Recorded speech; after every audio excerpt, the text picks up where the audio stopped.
Did you know outdoor living can add up to 12% to your home's value? So you may be thinking about upgrading your yard before selling. Stop, hold that shovel. You might be about to waste thousands of dollars on landscaping projects that could actually hurt your home's value. I always say outdoor spaces are really important, especially here in Florida.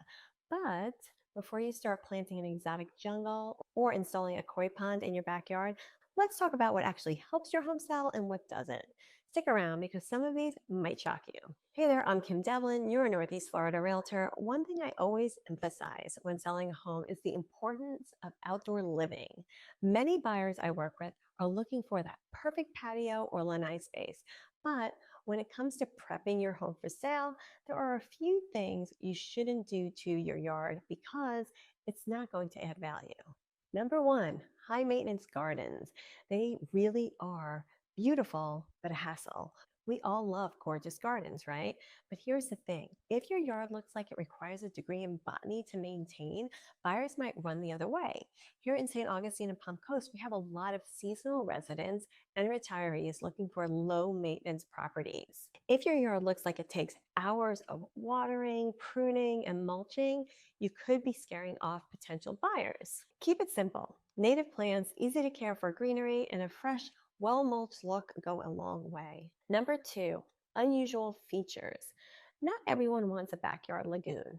I get it. A koi pond with a little bridge sounds dreamy, but in reality, most buyers don't want to deal with fish maintenance and a potential for a mosquito breeding ground. I remember showing a property in Nocatee. It was a great house. I mean, the floor plan was awesome and the buyers loved that. And the lanai was a really good size and it was screened in. But there was this huge pond-like swamp in the center of it with rocks all around it, taking up at least a third of the lanai. It was a huge turnoff and likely the reason it sat on the market for so long.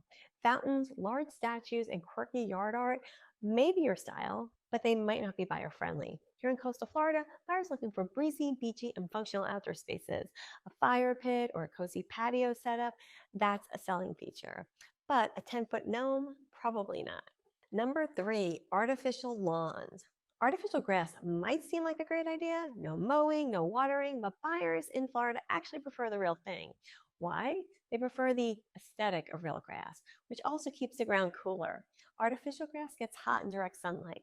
Plus, real estate is all about curb appeal. And here in Palm Coast and St. Augustine, buyers expect lush green real grass. If you've already installed artificial turf, consider balancing it with natural landscaping so it doesn't dominate the yard. Lastly, the high installation cost for artificial grass often does not translate to increased property value. Number four, oversized hardscaping. Look, we all love a nice patio setup for those Florida evenings, but too much hardscaping can actually backfire. So if your entire backyard is paved over, families with kids or pets might see it as a problem. I've shown property where the entire backyard was pavers and gravel. Buyers here in Florida want to have some grassy areas, especially for their pups. So leave some room for a lawn, garden beds, or play area. If you've gone heavy on the concrete or pavers, consider adding some planters or green spaces to soften the look. Number five, above ground pools. Do I really need to tell you why this isn't popular? I don't think so, but I will anyway. Above ground pools might be fun, but they're rarely a selling point. Many buyers see them as temporary, high maintenance, and let's be honest, kind of an eyesore. Plus, here in Florida, we have real pools everywhere. A buyer looking for a pool is usually looking for in-ground, not something that comes with a plastic ladder. If you're considering adding an above ground pool before selling, don't. And if you already have one, make sure it's well maintained and consider offering to remove it as a selling perk. And number six, overly personalized landscaping. Just like you want to keep your home neutral, you want to do the same outside. I know. You love your custom built rock garden shaped like a dolphin, but buyers might not. When selling, think of your yard like staging the inside of your home. Neutral landscaping sells. A simple, well-maintained lawn with classic, easy to care for plants is the best way to appeal to all buyers.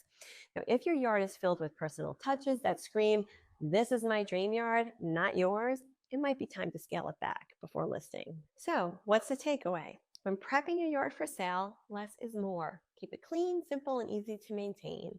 A buyer should look at your yard and think, I can see myself enjoying this space, not, wow, that looks like a lot of work. Now I want to hear from you. What's your dream landscaping project?